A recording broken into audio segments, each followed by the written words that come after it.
Para iniciar, hablando del servicio público, creo que es conveniente, en primer lugar, hacer una memoria de cómo surge ese servicio, no solamente en Guatemala, sino a nivel universal. Y esos orígenes los encontramos en la creación, en el nacimiento, en la estructuración del Estado mismo. Cuando los primeros habitantes de la Tierra se organizaron en grupos, en clanes, en tribus para, para perseguir objetivos comunes, nosotros vemos, por ejemplo, que las primeras intenciones que tenían las personas para organizarse, para reunirse, es precisamente para protegerse de las inclemencias del tiempo. Y por eso es que se resguardaron en cuevas y en algún tipo de construcción natural que servía precisamente para protegerse. Segundo, la necesidad de protegerse de los ataques de animales salvajes que pululaban dentro y cohabitaban como seres vivos en la tierra. Y posteriormente la protección también de la invasión y ataque de otros grupos que también existían o coexistían en los territorios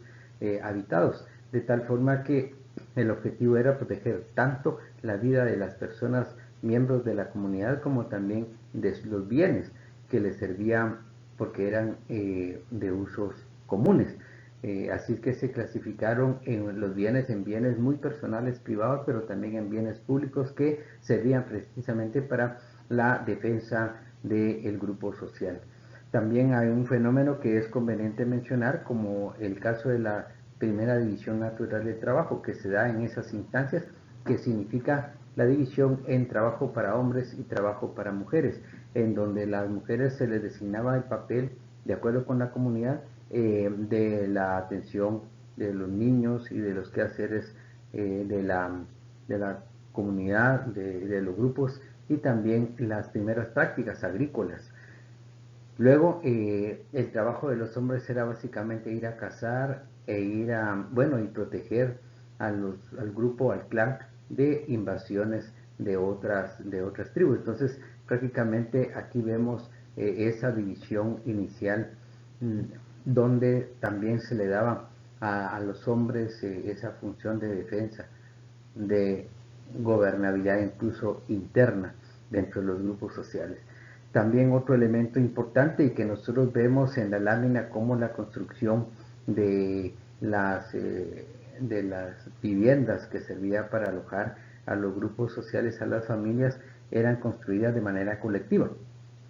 Y posteriormente nosotros vemos cómo en Guatemala, por ejemplo, la civilización maya nos da muestras de su capacidad y su alto desarrollo urbanístico y de planificación territorial, en donde a través de la aplicación de tecnología láser vemos cómo actualmente conocemos más de 60.000 estructuras arquitectónicas que todavía existen en Guatemala, en el territorio de Petén, donde hay una amplias calzadas, un sistema de construcciones, como por ejemplo la majestuosidad de la Danta, que es la pirámide más grande del mundo en cuanto a volumen,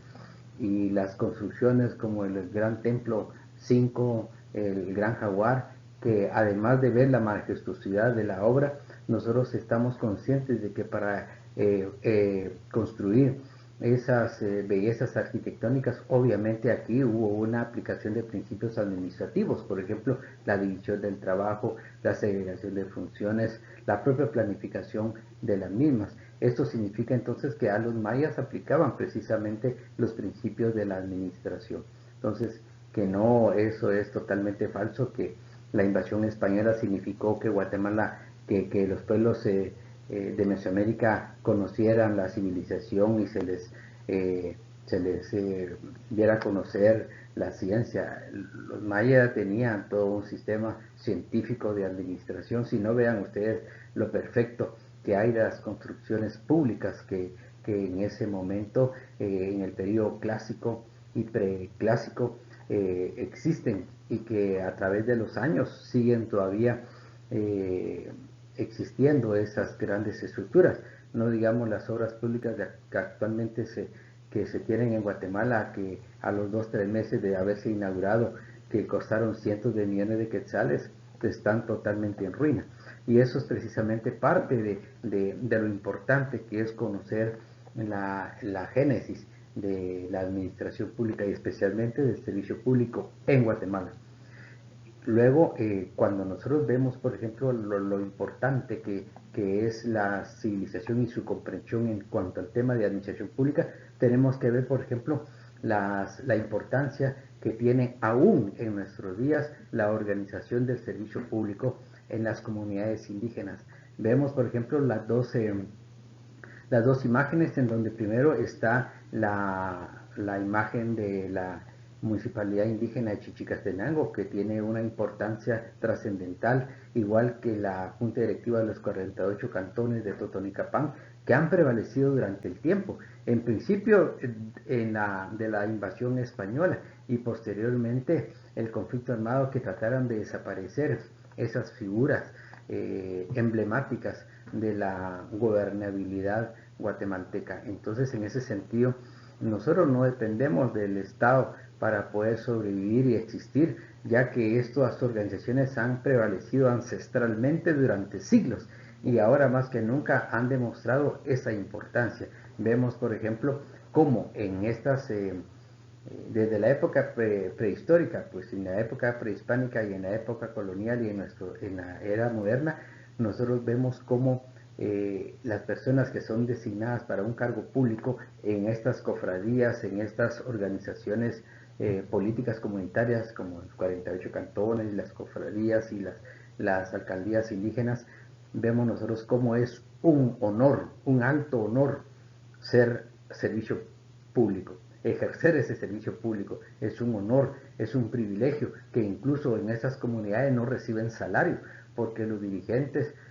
comunales, ellos se ganan la vida con su trabajo diario, con su trabajo como personas productivas en sus comunidades. Además de eso, ejercen un servicio público. Por eso es que no vemos la violencia que hay en los servicios públicos occidentales de nuestros días, donde hasta se matan para llegar a un cargo público. En este caso, es un cargo honorífico el que se tiene en las comunidades. Incluso el desarrollo que ha tenido esta organización es de que incluso existe la Asociación Guatemalteca de Alcaldes y Autoridades Indígenas, donde aglutina a esas autoridades que son reconocidas plenamente por parte de los habitantes de estos territorios. Así es que, por favor, compañeros y compañeras, nosotros como Guatemala, como guatemaltecos, tenemos mucho desarrollo, hemos tenido una visión futurista que más adelante vamos a ver, como por ejemplo en el tema laboral, cómo Guatemala se ha proyectado, incluso ha tenido liderazgo a nivel latinoamericano de la legislación laboral, por ejemplo. En ese sentido, sintámonos orgullosos de que nuestra administración pública es legendaria, es ancestral y por lo tanto no debemos de bajar la guardia y sobre todo restar la importancia a la contribución que ha tenido eh, la administración pública en Guatemala. De acuerdo con la teoría moderna de la administración pública, el servicio público es una parte importante porque, como ustedes conocen, la administración pública es la parte del Estado, la función del Estado, específicamente del gobierno, de administrar los recursos públicos, recursos del Estado,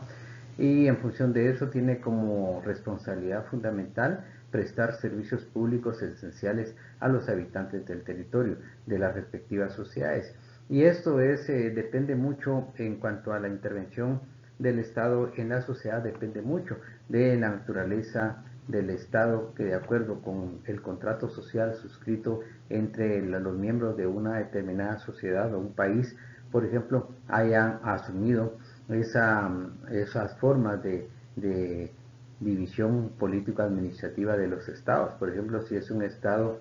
eh, democrático o si es un estado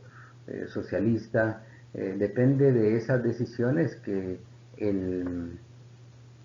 la administración pública va a intervenir en el sistema económico, en el sistema social en el sistema propiamente social de las personas que habitan estas sociedades, estos países, y precisamente dependiendo de cómo esté estructurado el Estado de acuerdo con su contrato social o de su constitución política, es que se presta ese servicio público, que es una función, reitero, específica de la administración pública. Por ejemplo, los servicios de seguridad pública, los servicios de defensa, de educación, de salud, de vivienda, sobre todo la provisión del marco legal que garantice la existencia misma del Estado, y también las capacidades organizacionales que tengan eh, las instituciones para poder prestar los servicios. Así es que en el caso de Guatemala, que es un país republicano y con cimientos democráticos,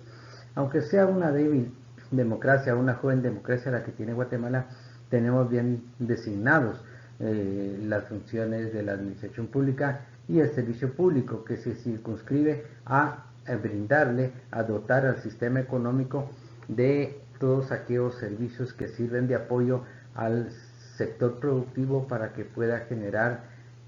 bienes y servicios, mercancías, servicios de diversa índole, incluyendo los servicios de comercio internacional, importaciones y exportaciones. Toda esa dotación de servicios es fundamental para el Estado, y en función de la administración de estos recursos se puede delinear bien precisamente la importancia del gobierno en el sistema. Nosotros vemos, por ejemplo, cómo en Guatemala se ha quedado a la saga la responsabilidad que tiene el Estado de proveer la salud y la seguridad social a los habitantes de Guatemala. Especialmente el tema de la pandemia ha puesto de manifiesto, ha descubierto realmente el abandono que los últimos gobiernos, entre comillas, de la era democrática ha dado una importancia marginal al servicio de salud. Vemos cómo los hospitales están colapsados, pero están colapsados históricamente, no es que estén ahora con el tema de la pandemia, como que si se puso en evidencia de manera espontánea ese colapso, pero el sistema de salud en Guatemala, igual que el servicio educativo público en Guatemala, ha estado colapsado de hace años. Y no digamos, por ejemplo, el servicio público, la administración de recursos humanos. También el mismo hecho que nosotros tengamos una ley de hace muchos años, del año 1968, eso nos demuestra a nosotros que los últimos gobiernos no le han dado una importancia que, de acuerdo con un recurso humano, como la gestión del recurso humano es determinante para obtener los objetivos de desarrollo. Cómo estos gobiernos han despreciado la administración de los recursos humanos de la administración pública, y prueba de ello es de que en los últimos tiempos ustedes han visto cómo han proliferado los pactos colectivos y una serie de decisiones que se han tomado de manera casuística, de manera antojadiza, y sobre todo dependiendo de los intereses de las personas que estén en el poder en ese momento. De ahí surgen precisamente esas decisiones. Adicionalmente, el enfoque político y el clientelismo que se ha aplicado a la legislación laboral en Guatemala y que ha tirado por el suelo el propósito fundamental de la Ley de Servicio Civil. Por eso es que nosotros consideramos que es conveniente que, como servidores públicos, como administradores públicos profesionales, retomemos la importancia de la administración de recursos humanos, porque esto nos da a nosotros una idea y poder retomar precisamente esa importancia. Recuerden ustedes, por eso es que yo en todos los cursos generalmente proyecto la lámina de Peter Drucker, que nos dice que en el mundo no hay países pobres, países ricos, países subdesarrollados, sino lo que hay simplemente es países mal administrados. Y precisamente la administración de los recursos humanos, que debe ser esencial, debe ser la prioridad de la administración pública guatemalteca, ha quedado al margen de esa importancia, y esa cuenta es de que hoy por hoy tenemos un sistema de servicio civil totalmente en las ruinas y que es necesario no una modificación de la ley, no una reforma, sino emitir una nueva legislación para fortalecer el servicio civil en Guatemala. Así es que, por favor, en cuanto al servicio público, tenemos que retomar lo importante que es la administración pública para dotarle al sistema económico de toda la infraestructura y los elementos que le van a servir para contribuir al desarrollo económico y social de nuestro país, dotarlo de un sistema de carreteras que sea eficiente y eficaz, no como las carreteras que hay ahora. Si ustedes han ido últimamente al occidente, a Shela, o van al suroccidente, ahí no hay hoyos, ahí hay cráteres, que esto destruye totalmente el equipo de transporte de las empresas y llega un momento en que prácticamente es un suicidio caminar por las carreteras, transitar por las carreteras en la época de invierno, que no sabe si hay cráteres o no hay cráteres en la carretera, no digamos la falta de señalización y una serie de inconvenientes que tiene la ciudadanía guatemalteca, especialmente el empresariado guatemalteco. Así es que, por favor, mucho ojo con esto, pongámosle atención porque es fundamental para nuestra carrera. El administrador público tiene que conocer en primera instancia el significado, la importancia y sobre todo tener claro qué es el servidor público. Y para eso esta lámina nos ayuda mucho porque nos da precisamente esa definición clara para que nosotros comprendamos cómo los últimos años, por ejemplo, han habido resoluciones de tipo legal que favorecen al empleado, precisamente tomando en cuenta el concepto del servidor público. Dice, la persona individual que ocupe un puesto en la administración pública en virtud de nombramiento, contrato o cualquier otro vínculo legalmente establecido, mediante el cual queda obligado a prestarle sus servicios o a ejecutarle una obra personalmente a cambio de un salario, bajo la dependencia continuada y dirección inmediata de la propia administración pública. Y precisamente por eso es que creo que es conveniente que comprendamos, por ejemplo, cómo las salas de trabajo al final de cuentas pues reconocen algunas relaciones laborales y contractuales que se dan y que lamentablemente luego de la asunción al poder de gobiernos neoliberales, lamentablemente se dedicaron a destruir la administración pública y a destruir la carrera administrativa que es el espíritu, es la esencia del servicio público en cualquier país del mundo. Y es precisamente estas acciones de estos gobiernos neoliberales los que provocaron prácticamente la destrucción de la carrera del servidor público en Guatemala. Y es por esto, dice, el servidor público es la persona individual que ocupe un puesto en la administración pública en virtud de nombramiento, contrato o cualquier otro vínculo legalmente establecido. Ojo con esto, nombramiento, contrato o cualquier otro vínculo legalmente establecido. Por eso es que precisamente hay mucha discusión. Por ejemplo, si ustedes leen la ley de contrataciones del Estado, habla también precisamente quiénes son servidores públicos y quiénes no son servidores públicos. Son empleados públicos y dependiendo de eso pueden o deben pagar fianza, por ejemplo, y ser cuentadantes y ser responsables ante los tribunales por la administración de los recursos del Estado. Y precisamente por esto es que en algunos fallos de tipo legal es de que en el caso de reinstalaciones y algunas otras acciones, incluso penales actualmente, ya afortunadamente se han introducido nuevas figuras delictivas para poder precisamente deducir responsabilidades penales a una persona por un mal manejo de los recursos del Estado, precisamente por esta conceptualización, que el servidor público entonces es cualquier persona que tenga un vínculo legalmente establecido ya sea por contrato o cualquier otro vínculo, que queda obligado a prestarle sus servicios a la misión pública y a ejecutarle una obra personalmente a cambio de un salario. Ojo, bajo la dependencia continuada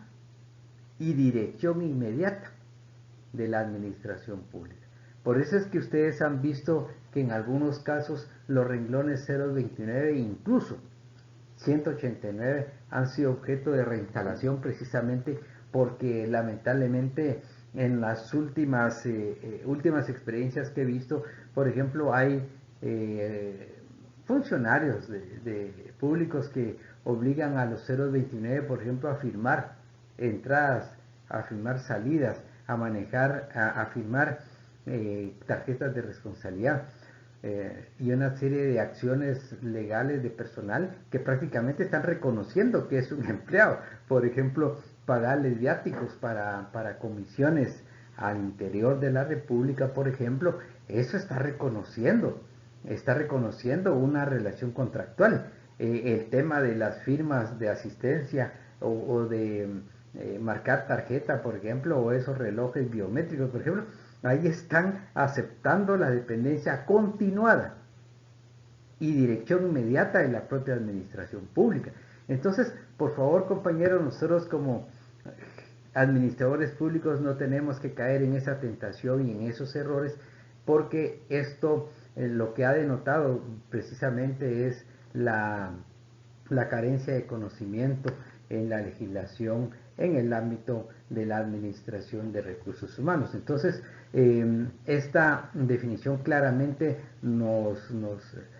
ilustra que nosotros como funcionarios públicos tenemos que tener sumo cuidado en cuanto a las decisiones que tomamos, porque recuerden ustedes que como funcionarios públicos solo podemos hacer lo que la ley nos establece, nos manda,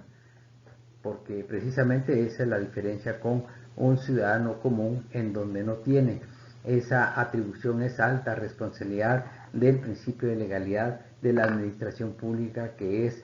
cumplir y hacer que se cumpla la ley.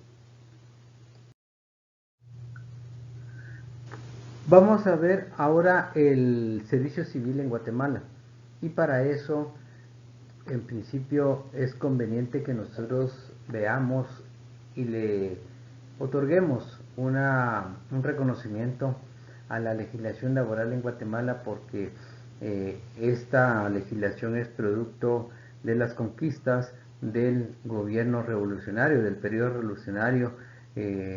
a partir de 1944 que tuvo la administración pública, y es precisamente en principio la promulgación del Código de Trabajo, que fue una de las mayores conquistas que tuvo la población guatemalteca, la ciudadanía guatemalteca, tomando en cuenta que anteriormente había jornadas extenuantes de trabajo y sobre todo no había una regulación sistemática ni actualizada de las relaciones obrero-patronales. Sin embargo, quedó una deuda por ahí en cuanto a la legislación laboral, porque la ley de servicio civil, por ejemplo, se creó en el año 1968 a través del decreto 1748, en donde precisamente se regulan esas relaciones obrero-patronal entre la administración pública guatemalteca y sus trabajadores. Y precisamente con eso prácticamente queda completado el ámbito laboral dentro de las conquistas laborales de la revolución. Y precisamente además del Código de Trabajo, que fue, como la lámina nos dice, que fue una visión,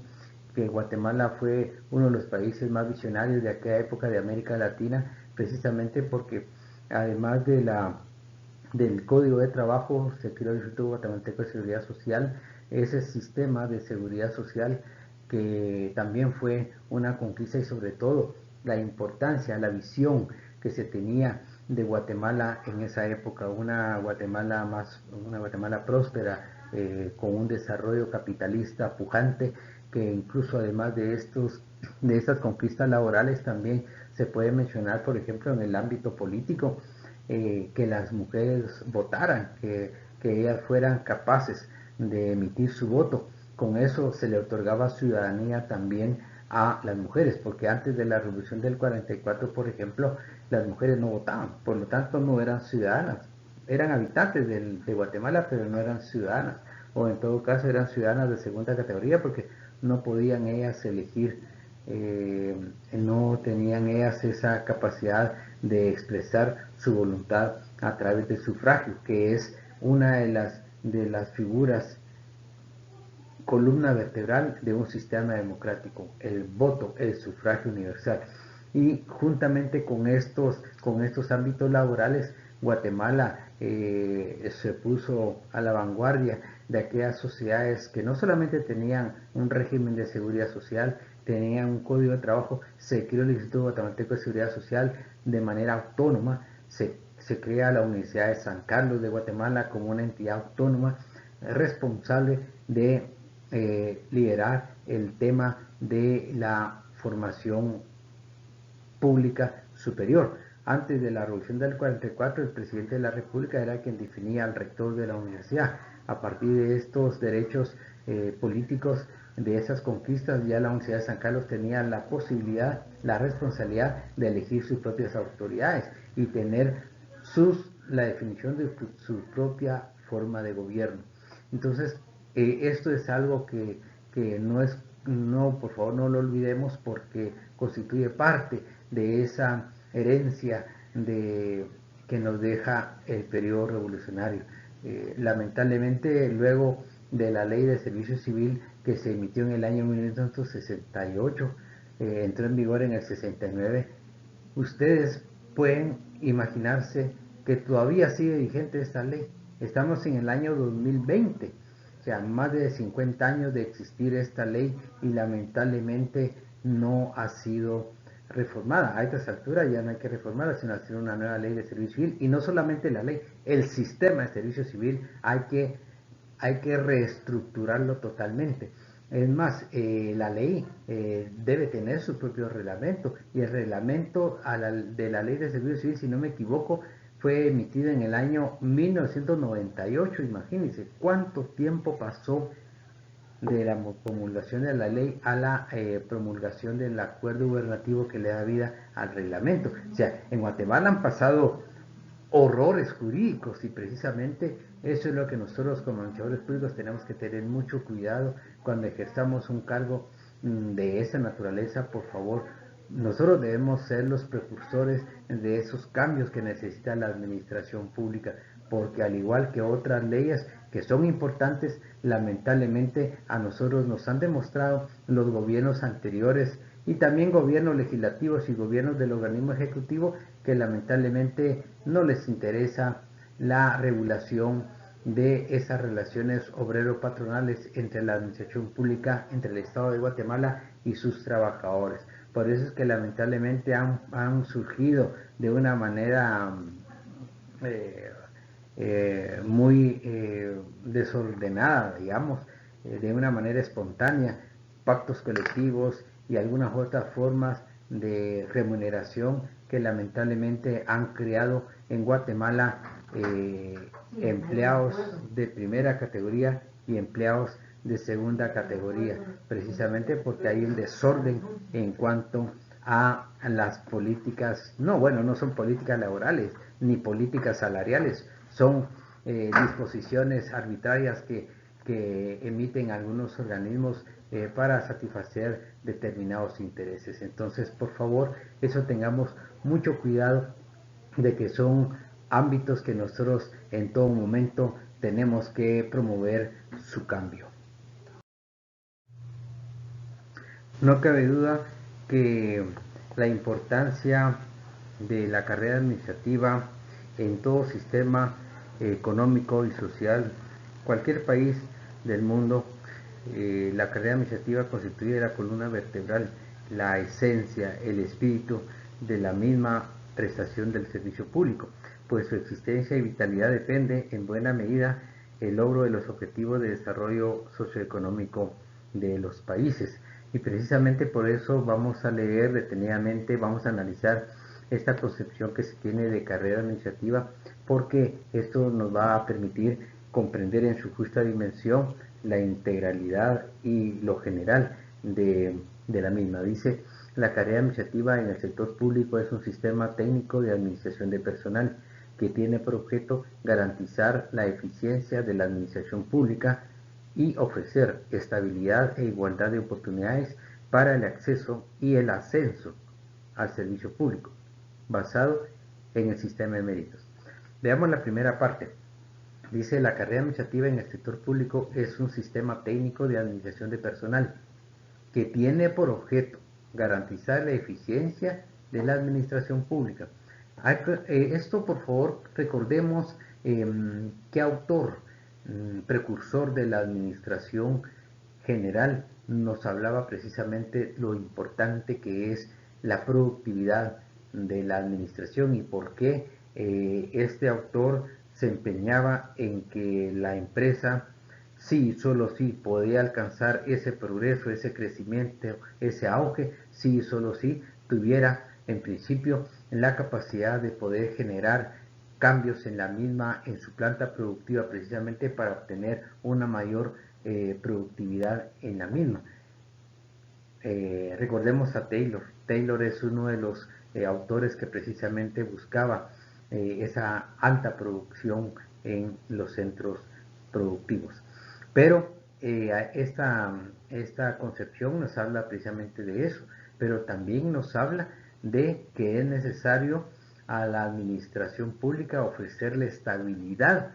a los trabajadores. Y eso es precisamente algo que nos hace recordar otro autor, que nos dice que no solamente es cuestión de dotar al trabajador de aquellos elementos que le permitan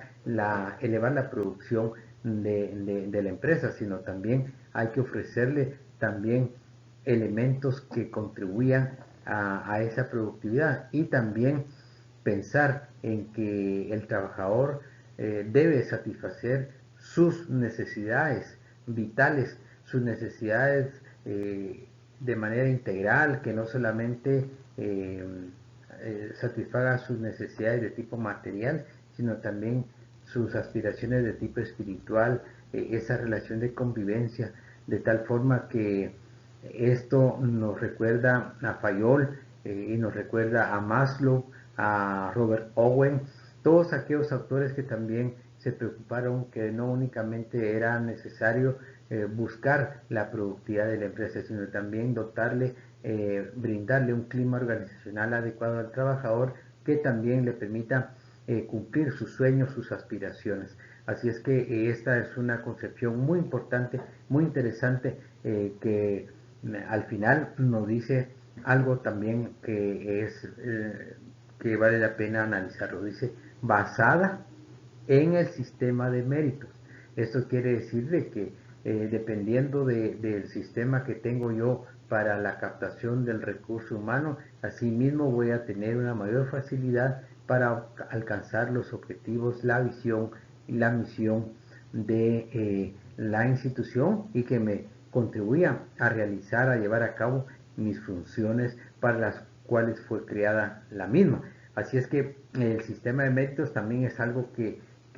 deslinda un tanto a otros regímenes de administración de personal, porque esta precisamente indica que las personas debemos tener mucho cuidado, que las personas que velamos por esa primera parte de la administración de recursos humanos que ustedes recuerdan que vimos en la primera clase, vimos precisamente que dependiendo del tipo de reclutamiento y selección de personal que nosotros tengamos, así también vamos a tener una certeza de que vamos a contribuir al logro de los objetivos institucionales. Así es que la carrera administrativa es básica porque si nosotros vamos como administradores públicos, vamos a impulsar ese fortalecimiento de la carrera administrativa, en el mundo contemporáneo, por ejemplo, donde se toman en cuenta otros elementos esenciales hoy por hoy, que son retos que se le plantea a la administración pública, es por ejemplo el fenómeno de la globalización. ¿Por qué? Porque la globalización es un fenómeno mundial que ustedes saben, tiene impactos en todos los ámbitos del conocimiento y de la vida misma, de la vida humana, y por eso es que esa diversidad de demandas variadas y muy sofisticadas que plantean las empresas nacionales, no digamos las empresas multinacionales en los países, especialmente aquellas empresas multinacionales que requieren una respuesta rápida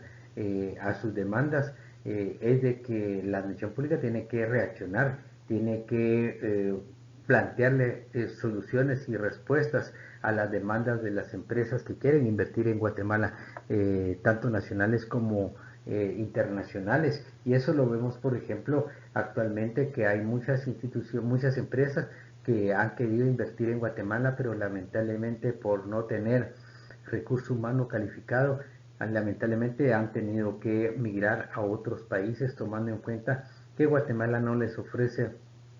un recurso humano calificado y que se adecue a las demandas de estas. Por ejemplo, vemos nosotros como monstruos, por ejemplo, Samsung, incluso muy recientemente empresas muy grandes de call center, por ejemplo, a nivel mundial y de no solamente de habla castellana, sino de todos los idiomas en el mundo, han preferido migrar a otros países porque no tenemos la mano de obra calificada suficiente para satisfacer esas altas demandas. Y también la administración pública también debe reaccionar, y afortunadamente en los actuales momentos, por ejemplo, que está en auge, por ejemplo, algunas prácticas empresariales que anteriormente no teníamos en la dimensión que hay actualmente, por ejemplo, en el tema del comercio, el comercio electrónico, por ejemplo, en el comercio virtual, que ahora está reaccionando la SAT para, por ejemplo, la tributación en ese ámbito, porque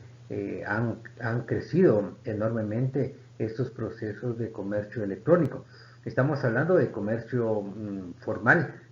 a gran escala, pues no son aquellos emprendedores que tienen su negocio pequeño y empiezan, porque eso es de estimular. Pero incluso ustedes se han enterado en algunos medios de comunicación, tanto nacionales como internacionales, como El País o el Washington Post, por ejemplo, donde plantea que empresas que son multinacionales de primer nivel, que están en el ranking de las empresas multinacionales más grandes del mundo, como Amazon, por ejemplo, eh, Google y Apple y algunas otras empresas multinacionales poderosas ya tienen problemas de tipo laboral y de tipo fiscal con los países por el tema de los monopolios, y esto básicamente es porque incluso no sé si se enteraron que el propietario de Amazon es ahora el primer trillonario del mundo, precisamente porque el auge que ha tenido el comercio electrónico, el comercio virtual, y esto es precisamente algo que las emisiones públicas de los países del mundo, especialmente Estados Unidos y en Europa, que están regulando ya esta tributación porque han crecido tanto que prácticamente están ya practicando algo que al menos en Guatemala la ley establece que el monopolio debe ser regulado, y precisamente incluso muchas empresas están con litigios de tipo penal precisamente por estas prácticas, pero tal vez no es tanto lo que nos preocupa actualmente el tema del monopolio, sino que toda esa diversidad de prácticas comerciales y el nuevo orden económico mundial significa también que la administración pública tiene que reaccionar. El tema de Uber, por ejemplo, que hay mucha discusión con respecto al pago de tributos, eso obliga a la administración tributaria a reaccionar y a regular ese tipo de cuestiones, no digamos los call centers, para regular laboralmente esas relaciones que tienen con los trabajadores y los call centers. Por ejemplo, esa regulación es algo esencial. Lamentablemente no hay un marco legal que le permita incluso al inversor, al inversionista, llevar a cabo una captación cierta, precisamente por algunas lagunas que hay de tipo laboral. En cuanto a la legislación relacionada con el servicio público, nosotros podemos citar en concreto la ley de servicio civil como el órgano rector, como la ley rectora en este ámbito, y para eso es conveniente indicar que la, la ley de servicio civil tiene una característica muy especial, que su carácter es de orden público, y precisamente porque consigna garantías mínimas irrenunciables para los empleados públicos, susceptibles de ser mejoradas conforme las necesidades y posibilidades del Estado. Dice, de consiguiente son nulos ipso iure todos los actos y disposiciones que impliquen renuncia o disminución o tergiversación de los derechos que la Constitución Política de la República de Guatemala establece, de los que esta ley señala y de todos los adquiridos con anterioridad. Y precisamente la ley de servicios civiles de orden público, porque precisamente tiene vigencia en todo el territorio del país, y especialmente porque fue generada en base a las necesidades del Estado, que en esa oportunidad, recuerden ustedes que no había una ley específica que se encargara de la administración de los recursos humanos. Y aquí también hay otro elemento importante, y por eso es que tiene un carácter de orden público, porque son disposiciones que protegen al trabajador, y son nulas, dice, de oficio, todas aquellas acciones que estén orientadas a reducir o a tergiversar los derechos mínimos que posee la ley de servicio civil, y es más, se guardan todos aquellos derechos que con anterioridad existan, pero que superen al contenido en la ley de servicio civil. Eso significa que en algunos casos, por ejemplo, algunas personas tenían cuando se generó la ley de servicio civil, se estableció, por ejemplo, un régimen de clasificación de puestos, y en ese sentido, una persona, por ejemplo, que tenía un salario de 1000 quetzales, por ejemplo, y tuviera una clasificación que luego del estudio que se hizo, resulta que el puesto que esta persona ocupa, tenía, al final se le clasifica con un salario de 800 quetzales.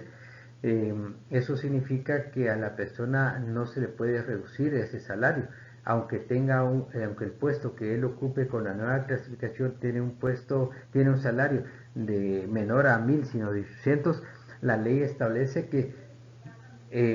no se le puede disminuir ese derecho que tiene de ganar 1000 quetzales mensuales.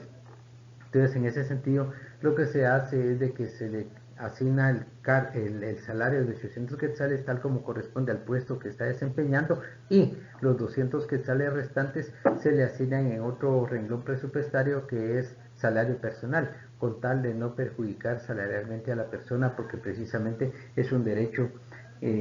adquirido con anterioridad y no se le puede disminuir en ningún momento. Por eso es que tiene un carácter de orden público, precisamente porque se constituye tutelar del trabajador. También otro elemento importante que no debemos perder de vista nosotros es el propósito de la misma, que lo dice claramente: es regular las relaciones entre la administración pública y sus servidores, con el fin de garantizar su eficiencia, asegurando los mismos justicia y estímulo en su trabajo, y establecer las normas para la aplicación de su sistema de administración de recursos humanos. Esto aquí nos reitera que el propósito es regular esas relaciones obrero-patronales de la administración pública, pero también insiste en que es asegurar la eficiencia en el funcionamiento y en la prestación de los servicios públicos por parte de los servidores públicos, pero también indica asegurando estímulo y justicia para los trabajadores. Y para eso es necesario entonces crear un sistema de administración de personal. Acá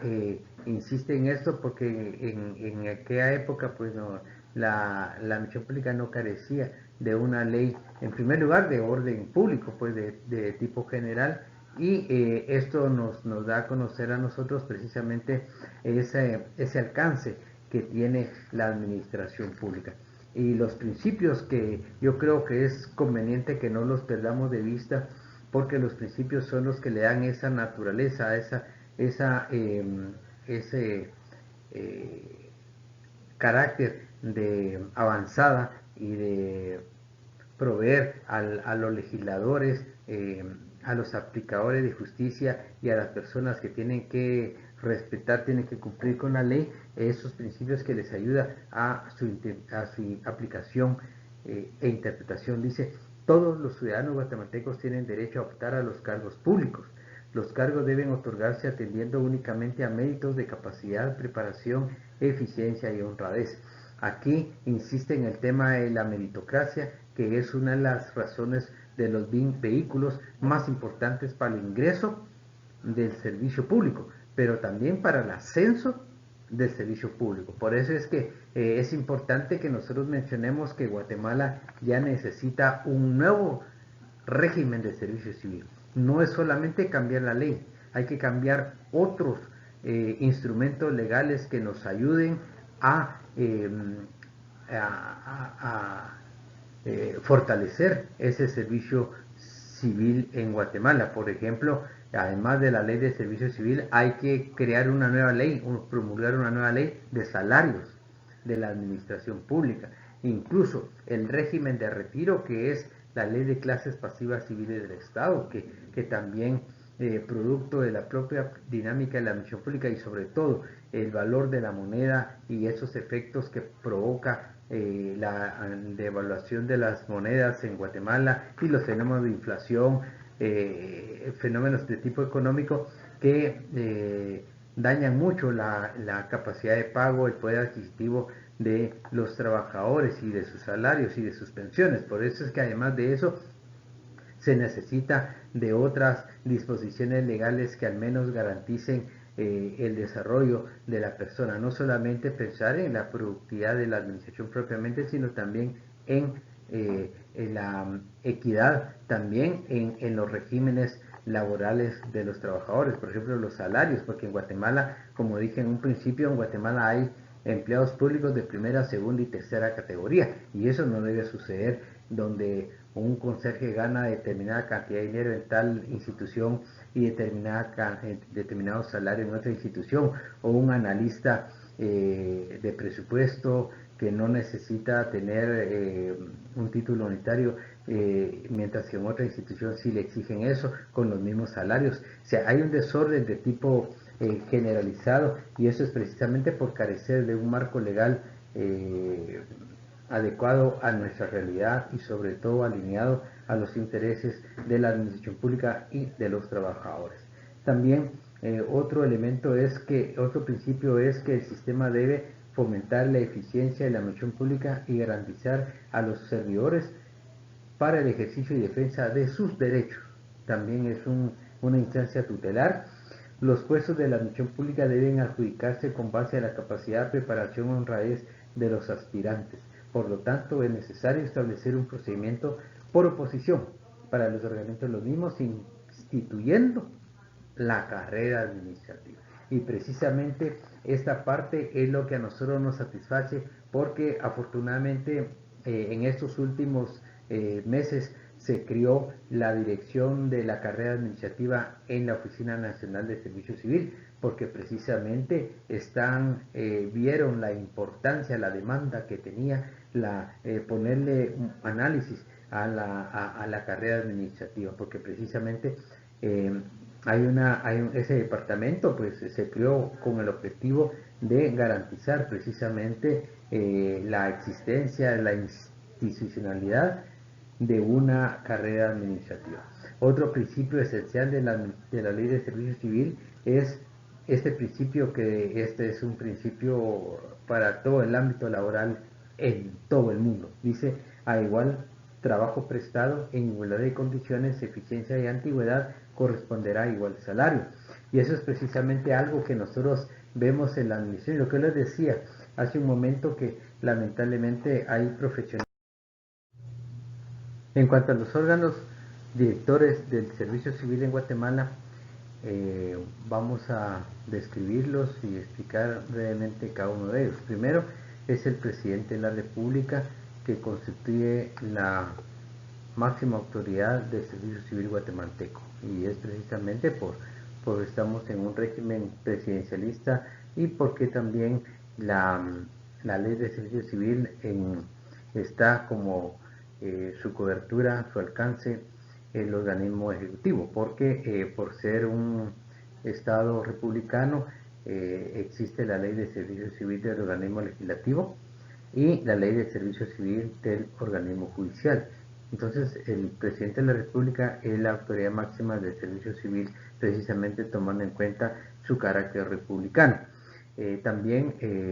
la Junta Nacional de Servicio Civil y la Oficina Nacional de Servicio Civil, que constituyen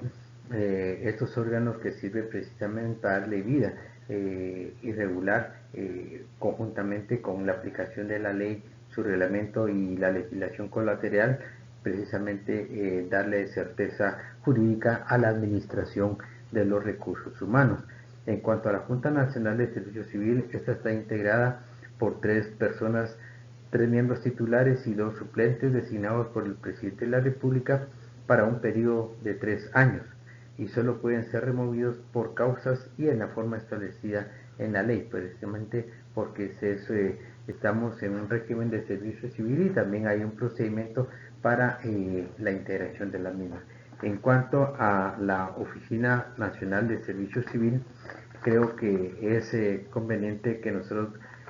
valoremos la importancia como ente rector de la misma, y por ello es el órgano ejecutivo encargado de la aplicación de la ley de servicio civil, y está integrada por el director, un subdirector y por el demás personal indispensable para su funcionamiento. Su nombramiento depende del presidente de la República y solo pueden ser removidos por las causas y procedimientos que establece la ley. Es conveniente indicar que en el caso de el director y subdirector, solamente hay un subdirector de servicio civil, y bueno, su estructura orgánica ha estado sujeta en los últimos tiempos. Yo les comentaba que se creó la dirección de la carrera administrativa, que yo considero que es un logro trascendental para el servicio civil guatemalteco, porque se le da vida a una instancia que yo creo que es básica para la el propio desarrollo de la administración, precisamente para establecer normas y procedimientos que garanticen el acceso y sobre todo la estabilidad y el desarrollo de los servidores públicos, precisamente porque esos servidores públicos son aquellos que están cubiertos por el plan de clasificación de puestos para el organismo ejecutivo. O sea, en ese sentido, cuando un puesto esté precisamente dentro del plan de clasificación, ya prácticamente está en el ámbito de la carrera administrativa. Y precisamente este departamento pretende verificar el cumplimiento de los lineamientos, normas y procedimientos relacionados con la carrera administrativa del organismo ejecutivo y de los servidores de las instituciones que están regidos por la ley de servicio civil. Entonces, en ese sentido, además de eso, emiten todos aquellos instrumentos de desarrollo organizacional que son necesarios para que una ley sea vigente y que sea positiva. En ese sentido, consideramos nosotros que además de establecer el plan de clasificación de puestos, es conveniente indicar que también tiene la responsabilidad de administrar el proceso de selección del recurso humano idóneo para el desempeño adecuado de los puestos públicos dentro del servicio por oposición en las instituciones. O sea, esta cobertura es específicamente para el servicio por oposición. Aquí, ojo con esto, no incluimos el servicio sin oposición ni el servicio exento, porque están regulados por ámbitos específicos, y especialmente en el tema del registro de las acciones de personal, y un elemento que no se nos puede dejar pasar, que es el tema de la evaluación del desempeño. Este es, yo lo considero como ese sistema nervioso de la carrera administrativa, porque la evaluación del desempeño significa precisamente la evaluación del el cumplimiento de las atribuciones de los distintos puestos que integran el servicio y la importancia que tienen y el impacto que tienen para el logro de las funciones de las instituciones. Esta evaluación del desempeño precisamente debe ir acompañada también de algunos otros instrumentos de desarrollo de recursos humanos. Por ejemplo, yo no puedo establecer un plan de clasificación de puestos solamente con una evaluación del desempeño. También tengo que tener a la par un sistema de salarios que se adecue precisamente a ese sistema de evaluación del desempeño, porque si no, no tendría objeto el hecho de que yo, al tener 3 o 5 años de desempeño adecuado, me van a garantizar que siguen en el puesto, pues que no van a despedir o que no van a iniciar un proceso de despido. Yo creo que es conveniente también que no solamente si yo estoy bien evaluado en 3 o 5 años, dependiendo del sistema, tenga al final una nota de promoción o una nota cuantitativa que cualitativamente me dé a mi opción, ya sea a obtener una promoción de tipo salarial o bien un paso en mi carrera administrativa. Si soy analista de presupuesto 1, por ejemplo, y con un buen desempeño a los 3 años, yo voy a poder ser promocionado a analista de presupuesto 2. Y con eso voy a estar acompañado ese ascenso de una promoción salarial. Precisamente por eso es que no podemos nosotros hablar solamente de crear una nueva ley de servicio civil o crear la evaluación del desempeño, por ejemplo. Pero ¿qué estímulo va a tener el trabajador si sabe que en 5 años de buen desempeño y de buena calificación cualitativa y cuantitativa, al final no me va a servir para nada? Pues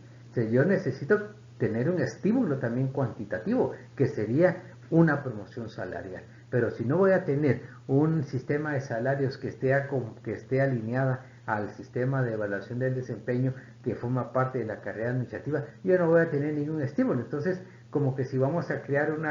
vamos a construir una silla que le falte una pata, entonces el sistema no va a funcionar, pues incluso puede colapsar, porque tenemos que tener mucho cuidado en ese sentido de esa trilogía importante que es para la administración de recursos humanos vital: un plan de clasificación de puestos, un buen sistema de selección, de reclutamiento y selección, un sistema adecuado de evaluación de desempeño y un sistema de promoción salarial, un sistema de salarios, incluso un sistema de retiro. Con con esas 5 instancias, yo creo que se puede crear un sistema de servicio civil adecuado y que contribuya de manera determinante para el logro de los objetivos nobles que tiene la administración pública, que es brindar a la población un servicio público de calidad y que busque el bien común de los habitantes, en este caso de la República de Guatemala. La clasificación del servicio público de conformidad con la Ley de Servicio Civil son 3: por oposición, sin oposición y el servicio exento. Acá, por favor, veamos con mucho detenimiento cada uno de ellos, porque esto nos puede ayudar a solucionar algunos problemas que en la vida, en la rutina del administrador público, a veces se encuentra con algunas discusiones y polémicas con respecto a la clasificación de estos servicios. Primero, el servicio por oposición incluye todos aquellos puestos no comprendidos en el servicio exento y sin oposición, y ojo, que aparezcan específicamente en el sistema de clasificación de puestos del servicio por oposición que establece la Ley de Servicio Civil. En otras palabras, son aquellos puestos que están comprendidos en el plan de clasificación de puestos del servicio por oposición. Ese manual de clasificación de puestos, de explicaciones de clases de puestos que nos proporciona la Oficina Nacional de Servicio Civil en nuestras instituciones, especialmente en los ministerios, cuando nosotros estamos iniciando una relación con responsabilidad en la administración de los recursos humanos. El servicio sin oposición comprende determinados puestos, por ejemplo, asesores técnicos, asesores jurídicos y los directores de hospital. Por eso es que nosotros estamos proyectando acá el servicio sin oposición, los directores de hospital, por la naturaleza de de sus mismas atribuciones. Por eso es que en la lámina, por oposición, estamos proyectando una figura de un médico general, un médico que presta sus servicios en un hospital. Pero en el caso sin oposición se refiere a los directores de hospital. Hay una gran diferencia ahí, precisamente lo que está pasando actualmente con el tema del COVID, ¿verdad? Que hubo una propuesta de la contratación de estudiantes de medicina que estuvieran completado su currículum académico, cerrado su pensión y solamente están pendientes de la instancia del examen final y obviamente su graduación y su colegiación profesional. Había mucha discusión al respecto y en principio el Ministerio de Salud Pública y Asistencia Social quería implementar esa estrategia, posteriormente dijeron que ya no y actualmente están en esa situación. Lo mismo hay una discusión con respecto a personal extranjero de contratación. En algunos países, por ejemplo, se está contratando personal médico extranjero. En Guatemala hay un procedimiento para la incorporación de profesionales laboralmente en el ámbito de, bueno, no solamente en el ámbito de salud, en todos los ámbitos de la administración pública, para que un profesional pueda desempeñar una profesión aquí en Guatemala tiene que llevar un procedimiento, incluso si no me equivoco tiene que tener hasta incorporación a través de un proceso de evaluación que implementa la Universidad de San Carlos de Guatemala. Entonces, servicio por oposición y servicio sin oposición. Luego el servicio exento. El servicio exento es aquel grupo de puestos comprendidos en este servicio y que no están sujetos a las disposiciones de esta ley. Ojo con esto, no están comprendidos en la aplicación de las disposiciones de la presente ley, de la ley de servicio civil. Dice los funcionarios nombrados por el presidente de la República, ministros y viceministros de Estado, secretarios, subsecretarios, consejeros de la presidencia, directores generales y gobernadores departamentales. Esto último, gobernadores departamentales, tiene una particular trascendencia porque el gobernador, básicamente su atribución es ser el representante del organismo ejecutivo en los departamentos de la República. Luego, los funcionarios y empleados de la carrera diplomática de conformidad con la Ley Orgánica de Servicio Diplomático de Guatemala, el Tesorero General de la Nación, el escribano del gobierno, registradores de la propiedad y personal correspondiente, el inspector general de trabajo, funcionarios de la presidencia de la República que dependan directamente del presidente, miembros de los cuerpos de seguridad. Y precisamente por eso es que les proyecto ahí una imagen de un órgano de seguridad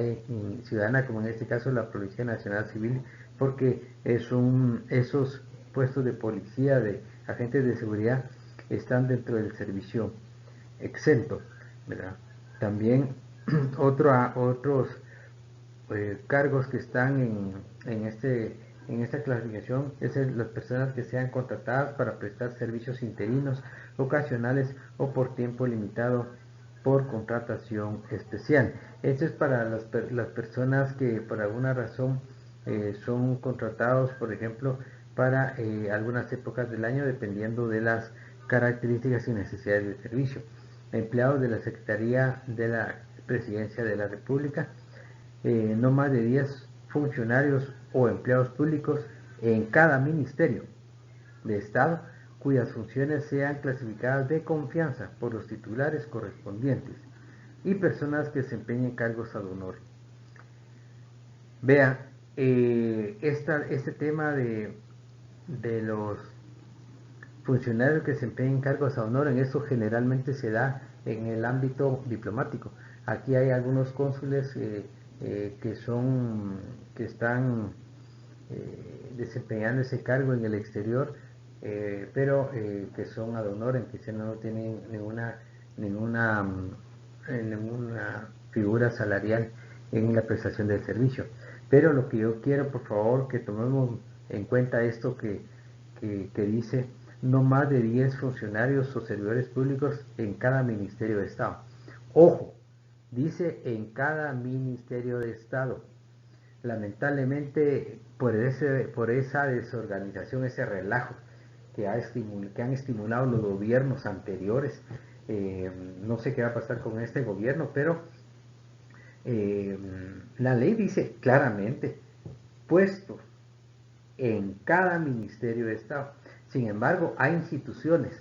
ojo, hay instituciones que no son ministerios y tienen personal exento. Imagínense en qué momento las instituciones tuvieron esa autorización para designar dentro de la nómina de personal, eh, escoger 10 puestos y declararlos en servicio exento. La ley no habla de la dirección de tal cosa o el fondo de tal cosa o la empresa tal o el instituto tal. No, la ley es clara. Dice ministerios, que el ministro del ramo puede designar no menos de 10 funcionarios, no más de, no, es no más de 10, no más de 10 funcionarios o empleados públicos de cada ministerio. Entonces, en ese sentido, lamentablemente en Guatemala ha proliferado y se ha hecho mal uso de esta, digamos, facultad que tienen los ministros, y de esa cuenta hay instituciones que no son ministerios y sin embargo tienen personal exento. Eso lamentablemente es parte de los vicios que se ha dado debido al desdén en que han tratado los gobiernos el tema del servicio público. El, el tema de las autoridades nominadoras, por favor, pongámosle mucha atención, porque precisamente por la inobservancia de esos aspectos legales hay muchas personas con problemas de tipo judicial, muchas veces por no aplicar esto que la ley claramente nos dice. ¿Quiénes son autoridad nominadora en el sistema de servicio civil? Porque eso tiene mucha relación con la aplicación de otras leyes, por ejemplo, la ley de contrataciones del Estado. Por eso es que es conveniente que nosotros veamos esa trascendencia y tener mucho cuidado en el ejercicio de nuestra profesión. Dice, los nombramientos de los servidores públicos para los puestos que cubre la ley de servicio civil corresponde hacerlo a las siguientes autoridades nominadoras. Primero, el presidente de la República. Veamos, al presidente de la República le corresponde el nombramiento de todos los funcionarios y servidores públicos señalados por la Constitución Política de la República y las leyes, y el de todos aquellos funcionarios cuyo nombramiento no sea asignado a otras autoridades nominadoras. En ese sentido, la ley es clara que se refiere a aquellos que, de acuerdo con la Constitución Política, es atribución del presidente de la República. Pero vean este otro en el tema de los ministros de Estado. Ojo, dice, a los ministros de Estado, de acuerdo con la Constitución Política de la República de Guatemala, compete el de los servidores públicos para puestos en sus respectivas dependencias, que se encuentren comprendidos en el servicio por oposición que establece la ley y sus reglamentos, otras leyes y la Constitución Política. Precisamente le corresponde a los ministros de Estado. En ese sentido, nosotros vemos, por ejemplo, cómo en algún momento nosotros incluso en la carrera hablamos mucho de la delegación de funciones o lo que los auditores llaman una segregación de funciones. Pero nosotros no podemos delegar, por ejemplo, si tenemos un cargo de ministro, no podemos delegar esa responsabilidad en el viceministro administrativo o aquellos ministerios que tengan administración general u otros que tengan gerencia general de los ministerios. Ojo con eso, no podemos delegar esa atribución que nos establece la ley de servicio civil. ¿Por qué razón? Porque nosotros tenemos que delegar, tener mucho cuidado que cuando deleguemos responsabilidades, vamos también a tener que delegar autoridad. Y en ese sentido, nosotros vemos, por ejemplo, cómo el ministro puede delegar en el primer viceministro o en el viceministro administrativo y financiero la suscripción de contratos de trabajo, por ejemplo, o de un nombramiento. Lo podemos hacer sin ningún problema. Pero nosotros tenemos que reservar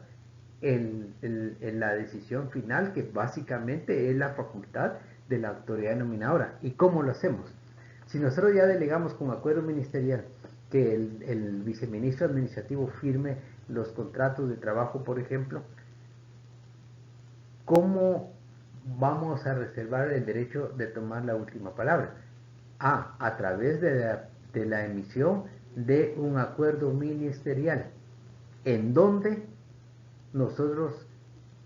aprobamos el contrato de trabajo administrativo de trabajo que fue suscrito entre el viceministro administrativo y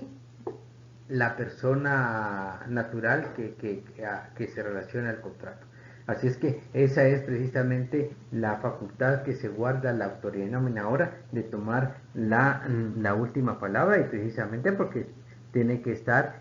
alineada esa decisión a el cumplimiento de la ley de servicio civil. Pero también es importante en el caso del periodo de prueba, porque en el caso del periodo de prueba, la autoridad denominadora informará a la Oficina Nacional de Servicio Civil en las fechas en las que indique el reglamento sobre la conducta, rendimiento y demás información relacionada con el empleado que está en periodo de prueba, ya sea un periodo de prueba que esté por primer ingreso o por ascenso, que los periodos de prueba son distintos precisamente dependiendo de la forma en que se hizo la evaluación. Así es que, y por último tenemos en la lámina que también los funcionarios son autoridades nominadoras tomando en cuenta lo designado por leyes específicas, ¿verdad? Por ejemplo, hay algunas leyes en particular que los nombramientos los establece, esa atribución la establece la propia ley que crea un determinado organismo. Incluso recuerden ustedes, y esto por favor no quiero que se les olvide, que cuando se habla de otros funcionarios definidos por la ley, me recuerda mucho algunos errores que se han cometido en algunas administraciones gubernamentales, por ejemplo, que solamente el Congreso de la República está facultado para crear un ministerio o una secretaría de Estado de la Presidencia de la República, por favor. Lamentablemente nuestra experiencia nos ha dicho, por ejemplo, que algún gobierno emitió un acuerdo gubernativo en el cual creaba una secretaría de la Presidencia de la República. A los 2 meses de haberse promulgado el acuerdo gubernativo de creación